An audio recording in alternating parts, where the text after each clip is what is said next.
성경은 능히 너로 하여금 그리스도 예수 안에 있는 믿음으로 말미암아 구원에 이르는 지혜가 있게 하느니라. 모든 성경은 하나님의 감동으로 된 것으로 교훈과 책망과 바르게 함과 의로 교육하기에 유익하니 하나님의 사람으로 온전하게 하며 모든 선한 일을 행할 능력을 갖추게 하려 함이라. 아멘. 네. 디모데전서는요, 저기 마막 눅요행 롬 고전 고후 갈 앳빌골 저쪽에 조금 더 뒤에 가면 있습니다. 살전 사루 딤전 딤후 이렇게 됩니다. 네. 그래서 성경 목록은요, 가능하면 외워두시면 좋습니다. 여러분 한 번 외운 거 평생 쓰잖아요. 태정, 태세, 문단세, 예성, 연중, 임명성. 그거는 안 써도 이 성경 목록은 평생 쓰니까 한 번 외워둘 만합니다. 네. 자,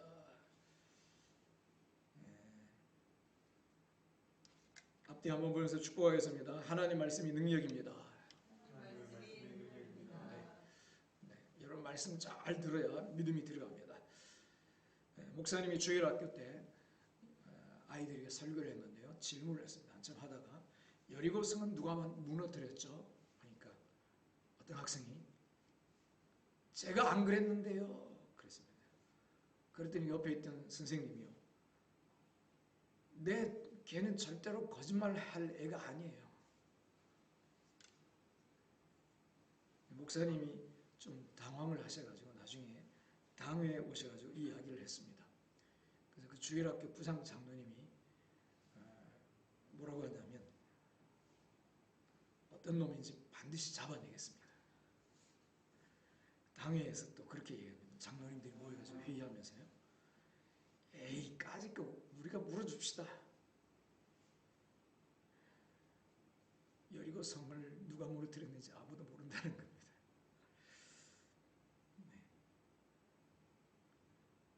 여리고 성이 뭔지도 모른다는. 사실은 뭐 이런 이야기가 만든 이야기지만요, 그죠? 아주 은혜스러운 당회 같지만 성경을 많은 사람들이 너무 모른다 하는 것을 빗대어서 이야기하는 겁니다. 오늘은 성경에 대해서 좀 공부를 하면 좋겠습니다. 성경 통독도 하니까요. 성경은 구약, 신약으로 나눕니다.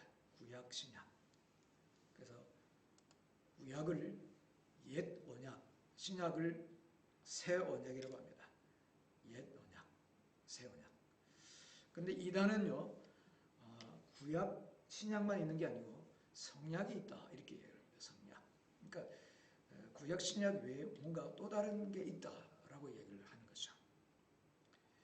예수님이 새 언약을 성취하셨습니다. 근데 그걸로는 부족하고 지금은 계시록이 성취되는 시대다. 말씀이 실상이 되는 시대다. 그러면서 인간 교주를 집어넣습니다. 신천지에서 잘 그럽니다. 그가 와야 완성된다. 마지막 때의 목자가 와야 완성된다고 미혹합니다. 아니라는 거죠. 성경은요, 분명히 말씀합니다. 예수님이 십자가에서 분명히 말씀하셨어요. 뭐라 그랬죠? 다 이루었다. 다 이루었다. 또 다른 목자가 올 필요가 없다는 겁니다. 또 다른 성약이나 계시가 있을 필요가 없다는 것입니다. 그래서 성경은 구약, 신약으로 완성됐다 하는 겁니다. 그래서 이 성경을요, 특별 계시라고 하는데 이 특별 계시 외에 더하는 계시가 있으면 이단이다 이렇게 얘기합니다. 계시는 종결되었다. 신학적으로 그렇게 얘기합니다. 왜냐하면 예수님을 통해서 구약에서 예언하던 것이 신약에 와서 완성이 됐거든요. 그러니까 더 이상 있을 필요가 없는 겁니다. 완성이 됐기 때문에. 근데 몰몬교도 보면 천사가 나타나서 몰몬경을 줬다 이러면서 성경 외에 몰몬경 이런 그게 이제 문제가 된다는 겁니다. 자, 그러면 옛 언약, 새 언약 이렇게 있는데요. 언약이 뭔가? 언약이 뭘까요? 약속. 네. 그러면 약속이라면 되지 왜 언약이라고 했을까요? 말로 하는 약속. 그죠? 말씀한 자니까. 우리가 그렇게 생각할 수 있는데요. 그런 의미도 있습니다. 그런데 강한 의미의 약속이라고 언약이라는 용어를 사용합니다. 그냥 약속 이렇게 안 하고요. 강조하기 위해서 언약이라고 합니다. 강조하기 위해서. 원래 테스트먼트, 영어로는 테스트먼트 되어 있는데 이 단어가 원어로 언약, 약속, 여러 가지 협약, 여러 가지 의미가 있습니다. 그래서 성경에 나오는 원어는 여러 가지가 있는데 그거를 전체적인 관점 그리고 이게 주로 많이 쓰이는 뜻을 잘 찾아가지고 번역을 해놓은 겁니다. 그래서 언약이다 이렇게 번역을 한 겁니다. 언약은 하나님과 사람 간의 약속입니다. 이 언약을 원어로 보면요, 베리트라고 합니다. 베리트. 무슨 의미가 있느냐? 끊는다 하는 의미가 있습니다. 끊는다. 쪼갠다 하는 의미입니다. 하나님과 사람 사이에 언약을 맺을 때 재물을 두고 언약을 맺었거든요. 그 짐승을 둘로 쫙 쪼개놓고 불이 지나갔어요. 그렇게 하면서 하나님이 언약을 맺었다는 겁니다. 구약에 보면 6번의 언약이 있는데요. 그걸 정리하면 이렇게 하면 복을 받고 그렇게 하지 않으면 저주를 받는다. 핵심은 이겁니다. 모든 종교하고 비슷합니다. 사실 구약은 하면 복을 받고 안 하면 저주를 받는다. 그래서 언약을 어기면 이 재물처럼 이 짐승처럼 쪼개질 것이다. 그런 뜻입니다. 언약 안에는 그런 뜻이 들어가 있다는 겁니다. 근데 참 감사한 것은요. 하나님이 스스로 어길 때는 그렇게 쪼개질 것이라고 하셨는데 일방적으로 당신이 그렇게 되시겠다고 하신 겁니다. 그래서 피로 맺은 약정이라고 할 수 있습니다. 피로 맺은 약정, 언약은요. 그냥 말로만 한 게 아니고요. 그 주도권은 언제나 하나님께 있고 사람은 수혜자가 됩니다. 왜냐하면 어기면 사람은 어떻게 할 수 없어도 내가 쪼개지겠다. 그런 의미로 재물을 쪼개신 겁니다. 그래서 이렇게 재물이 쪼개지는 것처럼 어기면 쪼개진다라고 하면서 언약을 피로 맺은 언약이기 때문에 하나님 말씀은 얼마나 확실한지 모릅니다. 그리고 또 너무 감사한 것은요. 하나님이 스스로 어기면 내가 그렇게 쪼김 당하겠다 했기 때문에 반드시 지킨다는 겁니다. 그 수혜자는 우리라는 거죠. 자, 문제는 이렇게 참 좋은 확실한 언약을 하셨는데 사람이 지키지 못했다는 겁니다. 이렇게 하면 복을 받는다, 저렇게 하면 복을 못 받는다, 저주를 받는다 했는데 사람이 연약해서 실패했다는 겁니다. 많은 종교, 모든 종교들은요, 지금도 여전히 그거 붙들고 노력하고 있는 겁니다. 이렇게 해가지고 복 받아야지. 그죠? 이렇게 해가지고 해탈해야지. 이렇게 해가지고 부처가 돼야지. 이렇게 해가지고 극락에 가야지. 자기 힘으로 애를 쓰고 있는 겁니다. 근데 사람은 실패했다는 거죠. 그래서 사람은 실패할 수밖에 없는 존재라는 것을 사실은 그 언약이 드러내버린 겁니다. 그럼 어떻게 될까요? 축복도 못 받고, 그렇죠? 언약의 당사자인 하나님은 쪼갰을 당해야 되는 상황이 되어버린 건데 이거를 해결하기 위해서 새 언약을 주신 겁니다. 새 언약. 예레미야 31장입니다. 예레미야 31장. 구약에 이미 하나님이 옛 언약을 사람이 못 지킬 걸 아셨다는 겁니다. 아시고요. 이미 아시고 미리 예언을 해놓으신 겁니다. 예레미야 31장. 네. 예레미야는 시편, 구약에 보면 시편이 있는데요. 시편은 성경, 구약 성경 중간 부분에 있고 욥시 장전 이사야 다음에 예레미야입니다. 예레미야 31장 31절 같이 읽겠습니다. 여호와의 말씀이니라. 보라, 날이 이르리니 내가 이스라엘 집과 유다 집에 새 언약을 맺으리라. 이 언약은 내가 그들의 조상들의 손을 잡고 애굽 땅에서 인도하여 내던 날에 맺은 것과 같이 아니할 것은 내가 그들의 남편이 되었어도 그들이 내 언약을 깨뜨렸음이라. 여호와의 말씀이니라. 그러나 그날 후에 내가 이스라엘 집과 맺을 언약은 이러하니 곧 내가 나의 법을 그들의 속에 두며 그들의 마음에 기록하여 나는 그들의 하나님이 되고 그들은 내 백성이 될 것이라. 여호와의 말씀이니라. 그들이 다시는 각기 이웃과 형제를 가르쳐 이르기를 너는 여호와를 알라 하지 아니하리니 이는 작은 자로부터 큰 자까지 다 나를 알기 때문이라. 내가 그들의 악행을 사하고 다시는 그 죄를 기억하지 아니하리라. 여호와의 말씀이니라. 아멘. 자, 화면에 보면 제가 표시를 해놨는데요. 새 언약 나오죠. 31절에 새 언약. 새 언약을 맺으리라. 날이 이르면 새 언약을 맺겠다. 왜냐? 32절에 그들이 내 언약을 깨뜨렸기 때문이다. 그건 뭐냐? 새 언약은 33절에 보니까 나의 법을 그들의 속에 둔다. 그러니까 옛 언약은요, 바깥에 있는 겁니다. 돌판에 기록한 언약이었죠. 그렇죠? 근데 바깥에 있는 언약 계명들을 보고 이렇게 해서 공부하고 깨닫고 지켜야지 하는데 못하더라는 겁니다. 그래서 아예 하나님이 그 계명을요, 사람 속에다 집어넣어 버렸어요. 칩을 이식한 건 아니지만요, 성령으로 하나님의 말씀이 우리 안에 들어오게 하셨습니다. 나의 법을 그들의 속에 두며 그들의 마음에 기록하여. 그래서 돌판이 아니고 뭐라 그러죠? 마음판에 기록한다 그랬어요. 마음판에.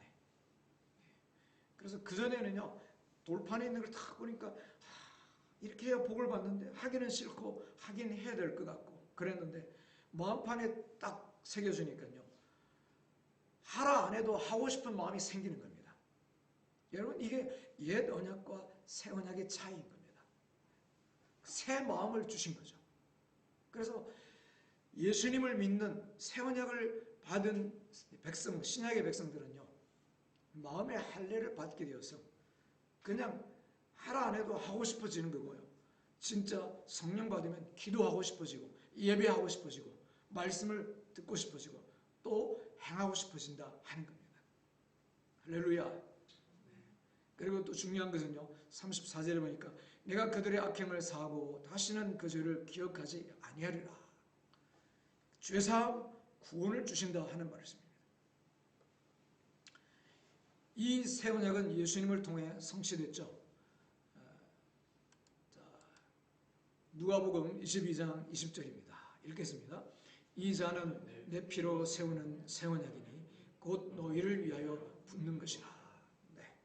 예수님이 돌아가시기 전에 전날 밤에 포도즙을 가지고 이 잔, 내 피를 상징한다. 내가 피를 흘릴 것이다. 너희를 위해서 피를 쏟아부을 것이다. 무슨 말이죠? 내가 너희를 대신해서 죄값으로 죽는다 하는 얘기입니다. 생명을 내놓겠다는 거죠. 그렇게 해서 우리 죄가 용서받고 우리가 구원받게 된 것입니다.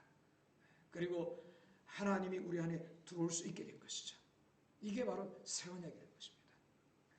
그전에는 돌판에 계명이 주어졌고 하나님 바깥에서 계셨는데 이제는 예수님이 피 흘려 우리 죄를 제거하심으로 하나님이 우리 안에 들어올 수 있게 됐다는 겁니다. 그래서 마음의 할례를 베풀고요, 우리 마음은 새 마음이 된 것입니다. 이게 새 언약이라는 겁니다. 네. 여러분, 어느 종교도 이런 게 없어요.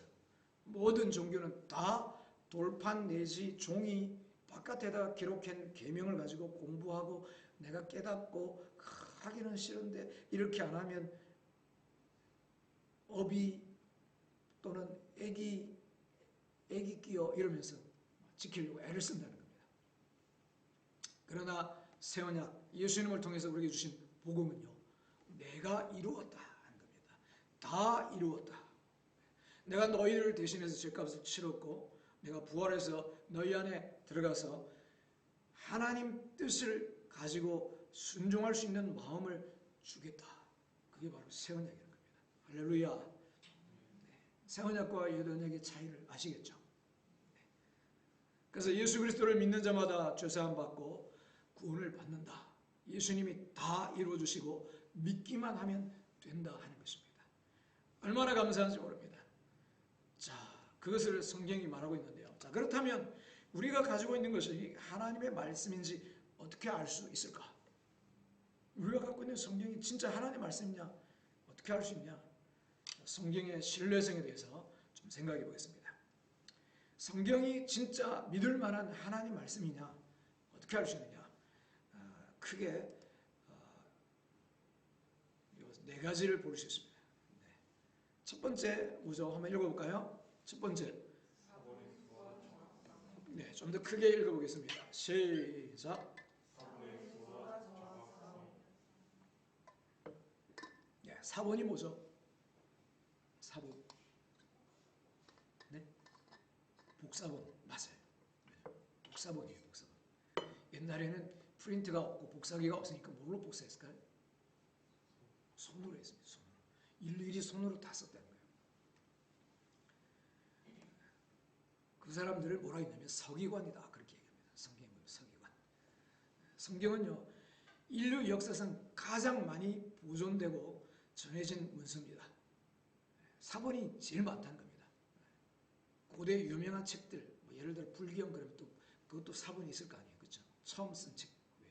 근데 성경은 가장 많이 전해진 보존된 사본이 많다는 겁니다. 현재까지 발견된 신약 성경 사본은요. 5,000여 점이 됩니다. 5,000여 점.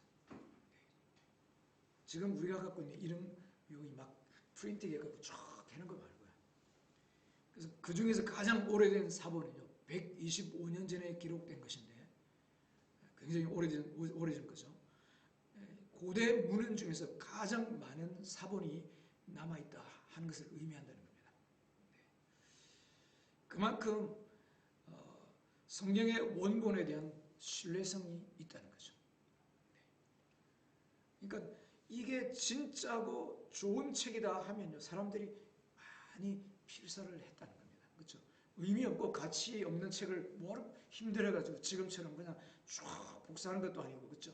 손으로 일일이 써야 되는데 그거 엄청난 노동이거든요. 그 일을 하겠습니까? 근데 성경이 제일 많다는 겁니다. 이걸 볼 때도 성경의 신뢰성을 볼 수 있다 하는 겁니다.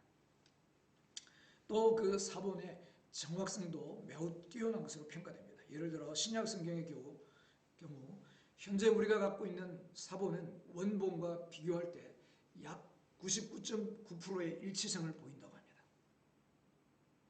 이는 성경이 오랜 세월 동안 잘 보존되고 전해 내려왔다는 것을 보여준다는 것이죠. 네. 두 번째 읽어보겠습니다. 시작. 역사적 사실의 일치성. 무슨 말이죠? 성경이 기록됐는데 이거 픽션이야, 소설이야 이럴 수도 있잖아요. 그렇죠? 그냥 만든 거야. 근데 그 내용이 다른 역사학자들 또는 다른 역사 자료들과 일치하느냐 비교하면 된다는 겁니다. 성경에는 역사적 사건이 많이 나옵니다. 인물들이 많이 나옵니다. 그래서 이런 것들을 고고학적 발굴 또는 다른 역사적 기록과 비교해 봤을 때 정확한지 검증할 수 있다는 거죠. 해보니까요. 성경의 역사적 사실들이 정확하다는 것이 밝혀졌습니다. 예를 들어 성경은 바벨론의 느부갓네살 왕이 유대인을 바벨론으로 포로로 잡아간 사건을 기록합니다. 이런 역사적 사건들이 많이 기록되어 있는데요. 고고학적 발굴을 통해서 사실로 확인됩니다. 또 성경은요. 예수 그리스도의 생애와 사역을 자세히 기록하고 있습니다. 이런 기록들은요. 다른 역사적 기록들과 비교해 볼 때 일치한다는 겁니다. 그래서 어떤 사람들은요. 너무 모르는 사람도 있는데 예수님 그냥 만들어낸 인물인 줄 알아요. 아니에요. 역사적으로 존재했던 인물입니다. 왜냐하면 그냥 성경에만 나오는 게 아니고 다른 역사 자료들 가운데 있다는 겁니다. 그래서 성경은 역사적 사실과 일치한다 하는 거죠. 세 번째 읽어보겠습니다. 예언의 성취. 네. 성경에 보면 미래 사건을 미리 예언한 게 굉장히 많아요. 예를 들어 성경은 예수님의 탄생, 죽음, 부활을 예언하고 있습니다. 탄생, 죽음, 그것은 뭐 그렇게 중요하냐? 왜 그게 중요하냐면 모든 사람 태어나서 죽는 거 아니냐? 그 이야기가 아니고요. 어디서 태어난다? 베들레헴에서 태어난다. 처녀 몸에서 태어난다. 그리고 어떻게 죽는다. 죽을 때 뼈가 꺾이지 않는다. 이런 것들이 아주 자세하게 구체적으로 묘사가 되어 있는데요. 이런 것들이 예언이 그대로 성취가 됐다는 겁니다. 그리고 부활도 예언되어 있는데 그대로 성취가 됐다는 것이죠. 이런 예언들은 모두 성취되었고 이는 성경이 하나님의 말씀이라는 것을 보여준다는 것입니다. 마지막 네 번째, 성경의 능력인데요. 단순히 역사적 사실이나 교리를 기록한 책이 아니라 하나님의 말씀이라는 겁니다. 그래서 사람들의 삶을 변화시키는 능력이 있다는 것입니다. 사람들을 구원하고 또 영원한 생명을 준다는 것이죠. 여러분 18 성경에 관한 일화들은요 굉장히 많습니다. 성경에 관한 일화. 어떤 철학자가 성경이 앞으로 몇 년 안에 없어질 거야 그랬는데 이 사람은 성경을 없애려고 굉장히 애를 쓰던 철학자입니다. 유명한 철학자인데요. 제가 이름 갑자기 기억 안 나는데 그 사람 집이 나중에 성경을 찍어내는 성서 공회가 돼버립니다. 성경을 막 사가지고 태워버리고 없애고 성경은 엉터리다 막 이렇게 하는 철학자, 무신론자 철학자인데 나중에 이 사람 죽고 나서 이 사람 집이 성서 공회가 됩니다. 그리고 18살의 나이로 영국 여왕이 된 소녀가 있습니다. 영국 여왕. 어린 나이에 왕이 됐는데 그녀는 성경을 펼치고 무릎을 꿇었습니다. 그리고 다음과 같이 기도했습니다. 주님, 제가 이 나라의 왕이 되었는데 두렵고 떨립니다. 하나님의 말씀대로 통치하게 도와주세요. 그렇게 기도를 합니다. 이 사람이 누굴까요? 유럽의 할머니라고 불리며 대영 제국을 이끈 빅토리아 여왕입니다. 64년 동안 제위했는데 영국을 해가 지지 않는 나라로 만들었다는 것입니다. 오늘날 인도의 한 왕자가 빅토리아 여왕을 접견한 자리에서 영국의 번영의 비결은 무엇입니까? 그 능력은 어디에서 나옵니까? 하고 물었습니다. 여왕은 미소를 지으며 탁자 위에 놓인 책을 들었습니다. 바로 이것이 그 비밀이지요. 그 책은 바로 성경이었습니다. 결론적으로 성경은 신뢰성과 능력을 모두 갖춘 책입니다. 성경은 역사적 사실과 예언의 성취를 통해 그 신뢰성을 입증하고 있고 사람들의 삶을 변화시키고 구원할 수 있는 능력을 가지고 있습니다. 할렐루야. 네. 여러분 성경은요 세상의 사람들이 가장 많이 읽은 책입니다. 하나님 말씀입니다. 자, 그러면 왜 읽어야 되는가? 성경은 좋은데 왜 읽어야 되는가? 많이 이유가 있지만요. 세 가지만 보겠습니다. 첫 번째는요. 하나님을 알기 위해서. 우리 성경 로마서 9장 17절 읽어보겠습니다. 로마서 9장 17절 읽겠습니다. 성경이 바로에게 이르시되 내가 이 일을 위하여 너를 세웠으니 곧 너로 말미암아 내 능력을 보이고. 네. 여러분 성경을 왜 읽어야 되느냐? 하나님을 알기 위해서. 그래서 계시다. 그러면 하나님을 알기 위한 여러 방편들이 있는데 그 중에 일반 계시가 있고요. 특별 계시가 있습니다. 그 일반 계시는 뭘 말하냐? 자연을 말합니다. 자연. 해, 달, 별, 그리고 자연 만물, 그리고 아주 복잡한 이 세포, 사람 인체 이런 것들을 보니까 이야 정말 하나님이 계시는구나. 과학자들이 모여가지고 이야기를 했는데 그 사람들은 크리스찬은 아닌데도 머리가 좋은 과학자들은 연구를 해보면 해볼수록요 그냥 사람의 이론으로 설명이 안 된다. 이건 신이 배우의 어떤 신적인 존재가 있다고 인정할 수밖에 없다. 이렇게 이야기를 합니다. 그래서 자연을 보면서 하나님이 계시다 하는 걸 알 수 있다는 겁니다. 이걸 일반 계시라고 합니다. 근데 그보다 더 구체적으로 분명하게 알려주는 것이 특별 계시입니다. 그게 뭐냐? 성경입니다. 성경. 네. 오늘 우리 읽은 로마서 9장 17절에 보니까 성경이 바로에게 이르시되, 여러분 좀 표현이 특이하지 않습니까? 성경이 마치 사람인 것처럼 말한다고 합니다. 하나님이 바로에게 이르시되 이렇게 말할 수도 있는데 성경이 바로에게 이르시되 이렇게 표현합니다. 자, 또 다른 데도 한번 보겠습니다. 갈라디아서 3장 8절입니다. 읽겠습니다. 또 하나님이 이방을 믿음으로 말미암아 의로 정하실 것을 성경이 미리 알고 먼저 아브라함에게 복음을 전하되 모든 이방인이 너로 말미암아 복을 받으리라 하였느니라. 아멘. 자, 여기도 보니까 주님께서 아브라함에게 복음을 전했다고 말하고 있지 않습니다. 그죠?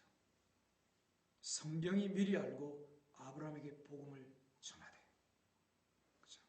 성경이 그에게 말했다라고 합니다. 성경 보면서 이런 표현들 보셨나요? 자, 갈라디아서 3장 22절을 보겠습니다. 시작. 그러나 성경이 모든 것을 쥐 아래 가두었으니 이는 예수 그리스도를 믿음으로 말미암는 약속을 믿는 자들에게 주려 함이라. 아멘. 성경이 모든 것을 쥐 아래 가두었으니. 그 다음에 한 군데 더 보겠습니다. 갈라디아 4장 30절. 그러나 성경이 무엇을 말하느냐? 여종과 그 아들을 내쫓으라. 여종의 아들이 자유 있는 여자의 아들과 더불어 유업을 얻지 못하리라 하였느니라. 네. 성경이 무엇을 말하느냐? 하나님이 무엇을 말씀하시느냐? 이렇게 하지 않고요. 성경이 무엇을 말하느냐? 이렇게 말합니다. 여러분, 우리는 성경을 중요하게 생각해야 합니다. 어떤 것에 대해 알고 싶을 때 성경을 펴고 그것에 대해 뭐라고 말씀하시는지를 찾아보라는 것입니다. 그래서 하나님 말씀하시는 바가 중요합니다. 우리 삶을요, 성경에 근거해서 지어가야 한다는 거죠. 성경은 우리가 구원에 이르도록 지혜롭게 하며 우리를 절대적인 성공 그 자체, 완전하고 능숙한 자, 선한 일들을 위해 철저히 구별된 자로 만들어준다는 것입니다. 할렐루야. 왜 성경을 읽어야 되느냐? 하나님을 알기 위해서. 두 번째, 왜 성경을 읽어야 되느냐? 하나님의 음성을 듣기 위해서입니다. 하나님의 음성을 듣기 위해서. 하나님의 음성 듣는 통로는 많아요. 사건, 환경, 사람, 또 뭐가 있죠? 꿈, 환상, 감동, 많이 있습니다. 그 중에서도 가장 최종이고 최고의 공유는 성경입니다. 성경. 그래서 내가 봤어요. 환상 중에 봤어요. 꿈을 꿨어요. 또는 막 영안이 열려서 막 대단한 경험을 했어요. 입신을 했어요. 라고 할지라도 성경과 다르면 받아들이면 안 됩니다. 성경과 다르면. 성경이 제일 첫 번째 권위라는 겁니다. 왜냐하면요, 마귀가 속여서 환상도 보게 할 수 있거든요. 그쵸? 입신 들어가서 천국 지옥 보고 왔다 해도 성경과 다른 거는 그냥 흘려보내야 되고 성경과 맞는 것만 받아들이면 됩니다. 여러분, 건강한 신앙생활에 이게 굉장히 중요한 기준입니다. 그래서 저는 사실은 이 훈련을 초기에 받았던 건 좋은데 저는 성경을 보기 전에 체험부터 먼저 하다 보니까 느낌, 체험을 많이 추구했거든요. 성경이 근거가 뿌리가 없으니까 많이 흔들렸어요. 확실한 체험은 많이 했지만 많이 요동했다는 겁니다. 나중에 알고 보니까 신앙은 체험보다 성경 위에 세워야 되는구나 알게 된 겁니다. 그래서 보이지 않아도 들리지 않아도 느껴지지 않아도 하나님 말씀 위에 내 믿음을 세워가는 게 중요하다는 겁니다. 거기에서 느낌이 올 수도 있고 체험이 올 수도 있다는 거죠. 할렐루야. 자, 누가복음 16장을 보겠습니다. 29절 읽겠습니다. 누가복음 16장 29절부터 31절 시작. 아브라함이 이르되 그들에게 모세와 선지자들이 있으니 그들에게 들을지니라. 이르되 그렇지 아니하니이다. 아버지 아브라함이여, 만일 죽은 자에게서 그들에게 가는 자가 있으면 회개하리이다. 이르되 모세와 선지자들에게 듣지 아니하면 비록 죽은 자 가운데서 살아나는 자가 있을지라도 고난을 받지 아니하리라 하였다 하시니라. 아멘. 자, 이게 뭐냐면 부자가 죽었어요. 죽었는데 가서 보니까 지옥이에요. 근데 아브라함은 건너편에 턱 있는데 건너갈 수가 없는데 아브라함은 하나 정말 낙원에서 평안을 누리고 있는 겁니다. 그죠? 그러니까 이 부자가 건너편에 있는 믿음의 조상 아브라함을 보고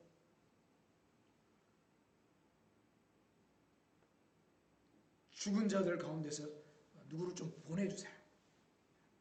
그러면 죽었다가 살아났으니까 이거 정말 하나님 살아계신다. 그리고 또 죽었다가 살아났으니까 천국 지옥 보고 온 이야기를 할 거 아니에요. 그러니까 사람들이 믿을 거야. 그런 겁니다. 자, 어때요? 믿겠습니까? 죽었다가 살아난 사람이 나 천국 지옥 보고 왔어. 그러면 믿겠습니까? 믿을만 하죠. 그렇죠? 분명하게 막 엄청난 체험을 하고 사람이 확 바뀌는 사람 많아요. 실제로요. 임사체험이라고 하는데 임사체험을 하고 나서 죽었다가 살아나는 체험이요. 임사체험을 하고 나서 사람이 확 바뀌는 사람 많습니다. 그전에는 엉망으로 살았는데 정말 절제하고 또 남들을 위해서 희생하고 정말 거룩하게 사는 그런 사람들이 많아요. 뭔가 실제적인 경험을 했다는 겁니다. 자, 이런 사람들 말을 들으면요. 와, 진짜 믿어야 되겠다 이런 생각이 들잖아요. 그렇죠? 근데 성경은 뭐라 그러냐면 이 사람이 그런 기적을 좀 사람들에게 보여주세요. 그리고 죽었다가 살아나서 가가지고 지옥에 있다고 제발 여기는 오지 말라고 이야기 좀 해달라고. 근데 아브라함이 뭐라고 대답하냐면 31절에 모세와 선지자들에게 듣지 않으면 뭘 말하죠? 모세와 선지자 성경입니다. 성경. 모세는 모세 오경 율법을 상징하고요. 선지자는 선지서를 상징합니다. 그래서 구약 성경하면 율법서와 예언서입니다. 거기에 플러스 시가서, 시편, 잠언 이런 거. 그래서 모세와 선지자는 구약 성경을 통틀어서 말하는 겁니다. 그래서 이미 모세를 통해 이미 선지자를 통해 주신 말씀이 있다. 근데 그거 안 들으면 거기에 귀 기울이지 않으면 비록 죽은 자 가운데서 살아나는 자가 있어도 안 들을 것이다. 아시겠습니까? 그래서 말씀을 안 믿으면요. 기적적인 것을 봐도 안 믿는다는 겁니다. 그리고 그런 체험 또 기적 가운데 세워진 믿음은요. 그것도 필요하기도 하지만 그 믿음은 흔들리기 쉽다는 겁니다. 그래서 성경 가운데 믿음을 세워야 된다. 말씀 가운데 믿음을 세워야 된다는 겁니다. 성경을 덮어놓고 하나님 보여줘야 나에게도 느낌을 줘야 믿을게요. 그렇게 하면 안 된다는 거예요. 부지런히 성경을 읽으세요. 그러면요. 하나님 말씀이 깨달아지고 믿어질 때가 옵니다. 그러면 느낌이 없어도 보이지 않아도 들리지 않아도 믿게 됩니다. 그리고 체험도 느낌도 필요하면 또 주어집니다. 그게요. 바른 믿음입니다. 올바른 순서입니다. 마지막으로 왜 성경을 읽어야 되느냐. 첫 번째 뭐라 그랬죠? 하나님을 알기 위해서. 두 번째 하나님의 음성을 듣기 위해서. 세 번째 우리 영혼의 음식을 얻기 위해서. 디모데후서 읽겠습니다. 3장 16절 모든 성경은 하나님의 감동으로 된 것이고 교훈과 책망과 바르게 함과 의로 교육하기에 유익하니. 아멘. 하나님의 감동이라는 것은 원어로 보면요. 호흡으로 됐다는 겁니다. 호흡을 불어넣었다는 거예요. 그러니까 사람들이 성경을 기록할 때 성령의 감동으로 기록했다 이런 표현을 하잖아요. 그러니까 하나님의 영이 감동하셨다. 호흡을 불어넣었다. 사람을 처음 만들고 흙으로 만들고 거기다가 숨을 불어넣으시니 생명이 됐다 그랬거든요. 그러니까 감동이라는 것은 호흡이다. 같은 원어입니다. 자, 하나님의 성경이 하나님의 감동으로 됐다. 하나님의 호흡으로 했다. 이 말은요. 성경을 내 안에 많이 집어넣으면 어떻게 될까요? 하나님의 감동, 하나님의 호흡이 내 안에 더 많아지겠죠. 하나님의 감동이 더 충만해지지 않겠습니까? 그렇죠? 그 무디는요. D.L. 무디, 유명한 무디 목사님 이렇게 이야기했습니다. 말씀을 가까이 하면 죄가 멀어지고 죄를 가까이 하면 말씀이 멀어진다. 말씀을 내 안에 자꾸 채우면요. 그럼 죄가 자꾸 떨어져 나간다는 겁니다. 죄가 싫어진다는 겁니다. 하나님의 호흡, 하나님의 감동이 내 안에 더해지니까 하나님이 좋아하는 걸 더 좋아하게 되고 하나님 싫어하는 걸 싫어하게 된다는 겁니다. 내 몸에 좋아하는 음식, 좋은 음식은 좋아하게 되고 내 몸에 안 좋은 음식은 싫어하게 된다는 겁니다. 여러분 이렇게 되는 역사가 있어야 된다는 거죠. 되는 역사. 그게 아니면 어떻게 돼요? 내 건강을 위해서는 안 먹어야 되는데 그런데 내 몸에서는 확 당겨 괴로운 겁니다. 그렇죠?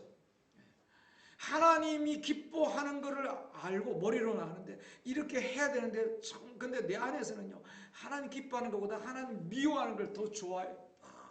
그죠? 그래서 이렇게 이거 해야 되는데 이쪽으로 가고 싶어. 이러면 갈등이 생기고 괴로운 겁니다. 그죠? 근데요 말씀이 우리 안에 자꾸 들어오면 하나님의 감동이 하나님의 호흡이 우리 안에 자꾸 들어오면요 이게 자연스러워진다는 겁니다. 하나님이 좋아하는 거를요 자꾸 좋아하게 된다는 겁니다. 내 몸에 좋은 게 하나님이 좋아하시는 거겠죠. 그렇죠? 내 몸에 안 좋은 게 하나님 안 좋아하시는 거겠죠. 그러니까 나는 지금 하나님과 지금 가까이 가고 있느냐 멀리 놀고 있느냐 이런 걸 또 통해서 알 수 있는 겁니다. 그렇죠? 그럼 어떻게 해야 되느냐? 방법은 말씀으로 자꾸 채우는 겁니다. 일단 그래서 말씀을 많이 집어넣으라는 겁니다. 이해가 안 돼도요. 넣어놓으면 깨달을 때가 옵니다. 특히 신약은요. 오늘 우리가 읽을 신약은 대부분 편지입니다. 편지. 그래서 무슨 서 그러죠. 서신이라는 겁니다. 편지를 받으면 여러분 편지가 군대에서 편지가 왔어요. 보통 군대 가면 편지 안 쓰던 아들도 석장, 넉 장씩 씁니다. 네. 자, 편지를 그러면 딱 받아가지고 오늘은 한 장, 내일은 그 다음 두 번째 장 이렇게 읽나요? 안 그러면 한 자리에서 다 보나요? 한 자리에서 다 보죠. 네. 군대 안 보내서 잘 몰라요? 네. 편지는요, 얘네 편지도 안 받으신다고. 편지는 한 자리에서 다 읽는 겁니다. 그렇죠? 네. 오늘 요만큼 읽고 내일 요만큼 읽고 그러면 이해가 잘 안 되는 겁니다. 네. 그래서 한 자리에서 다 읽을수록 좋습니다. 부분보다 전체를 통독하는 게 성경을 이해하는 데 훨씬 도움이 된다는 겁니다. 할렐루야. 아유, 나는 책 보는 거 참 싫은데. 여러분, 부자들이 가난한 사람보다 책을 더 많이 본대요. 이거 당연하지. 여유가 있으니까. 근데 그게 아니고요. 거꾸로 책을 많이 보는 사람이 부자가 되는 확률이 많대요. 시간이 있어서 여유가 있어서 보는 게 아닙니다. 책은. 그렇죠? 여러분 시간이 있으면 여유 있으면 뭐예요? 자는 사람 있고 핸드폰 그냥 유튜브 보는 사람 있어요. 그죠? 시간이 있다고 보는 게 아닙니다. 그래서 다른 책은 못 봐도요. 성경이라도 좀 봐야 안 되겠습니까? 그죠? 내가 다른 책은 못 봐도 내 평생 성경은 박사가 되리라. 통달하리라. 그죠? 그래서 정말 능력 있게 정말 하나님을 더 잘 알고 진짜 하나님의 그 축복들을 풍성히 누리고 하나님의 감동으로 충만하여서 하나님 우리에게 약속하신 그 축복들이 뭔지 알면서 행복하게 좋은 열매 가득가득 맺으면서 살아가기를 주의 이름으로 축원합니다.